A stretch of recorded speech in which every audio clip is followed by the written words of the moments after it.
They RTV app వార్తల్ని క్షణాల్లో చదివే అవకాశం ఉంటుంది. ఒక న్యూస్ పేపర్, ఒక టెలివిజన్ ఛానల్ మీ చేతుల్లో ఎప్పుడు ఉంటాయి. అవేర్నెస్ ప్రోగ్రామ్ లో భాగంగా ఇప్పుడు ఏదైతే ఈ సమయం ఏదైతే కార్యవర్గం చేస్తున్న దానికి వాళ్ళని తోడ్పాటు తీసుకునేదంటే ఫస్ట్ అవేర్నెస్ ఎక్కడ చూసినా అవేర్నెస్ ఒకప్పుడు ఎయిడ్స్ గురించి ఏదైతే అప్పుడు ఎక్కడ చూసినా ఎలా అవేర్నెస్ చేశారో, కాబట్టి ఇప్పుడు మనం కరోనా వచ్చినప్పుడు ఏ విధంగా అయితే మనం అందరూ ఇన్వాల్వ్ అయిపోయి సొసైటీ ఇన్వాల్వ్ అయిపోయి ఎవరికి వచ్చింది వాళ్ళు దానికి బయటకు రావద్దు, హౌస్ దాంట్లో ఉండాలి, క్వారంటైన్ లో ఉండాలని చెప్పేసి అప్పుడు ఎట్లయితే చెప్పినామో ఇది కూడా అవేర్నెస్ అట్లా అయితేనే ఇది సాధ్యమైంది. అంటే ఇప్పుడు ఈ మండలంలో ఉన్న వాళ్ళు ఏ ఒక్కరి ఇంట్లో వ్యవసాయదారులు ఎవరున్నా కూడా దయచేసి మనం రీసెంట్ గా ఇప్పుడు ఈ నారాయణఖేడ్ ఏరియాలో పంటలు కూడా పండిస్తున్నారు. అదేది అంటే తెలియక ఎక్కువ లాభం తక్కువ సమయంలో చేయాలని చెప్పేసి అంతర్గత పంటలు చేస్తున్నాం. దయచేసి మీ ఇళ్లలో ఎవరున్నా రైతులు ఎవరున్నా కూడా ఒకసారి మీరు చేయండి. ఈ గంజాయి అనేది 1-2 మొక్కలు 4 మొక్కలు పెట్టిన కూడా ఒక కేసు ఇచ్చినట్టయితే ఆయన 3-4 నెలల దాకా జైలుకించి రాదు. దానివల్ల అపనిందలు, అవమానాలు, ఇంట్లో కూడా సొసైటీలో చెడ్డ పేరు. కాబట్టి అందరూ కూడా ఇప్పుడు అందుకొరకే మన మీరు ఫోన్ ఎంతమందికి ఇక్కడ ఈ రాష్ట్రానికి ఒక ప్రతిభ కలిగినటువంటి విద్యార్థి యువతరంగా ముందుకెళ్లాల్సిన బాధ్యత మనందరి పైన ఉన్నది. కాబట్టి డివైఎఫ్ఐ భారత ప్రజాతంత్ర విభజన సమైక్య ఈ రోజు బాధ్యత తీసుకున్నది.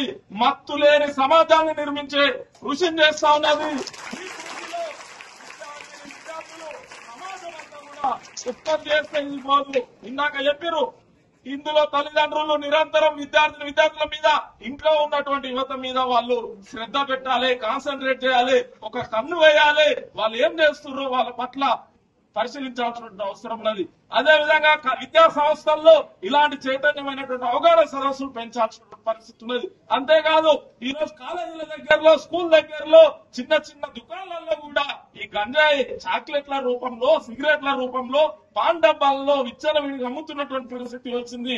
ఉదాహరణకు జగిత్యాల పట్టణంలో అమ్మాయిలు చాక్లెట్లు తిని గంజాయి బానిస్తాయి వారు వ్యభిచార రూపంలోకి పోయినటువంటి ఘటనని చూసినాము.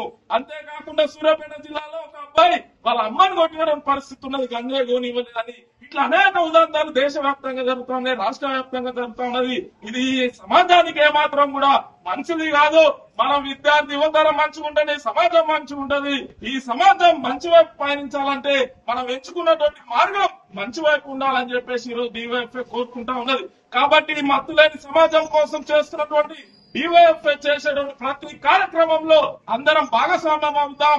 గంజాయి డ్రగ్స్ నిర్మిద్దాం, సమాజాన్ని కాపాడుకుందాం అని చెప్పేసి డివైఎఫ్ఐ ఇచ్చేటువంటి పిలుపులో మీరందరూ భాగస్వామ్యం. మరిన్ని వీడియోస్ కోసం ఛానల్ ని సబ్స్క్రైబ్ చేయండి. లేటెస్ట్ అప్డేట్స్ కోసం వాట్సాప్ ఛానల్ ని ఫాలో చేయండి. అండ్ లింక్ డిస్క్రిప్షన్ లో ఉంది.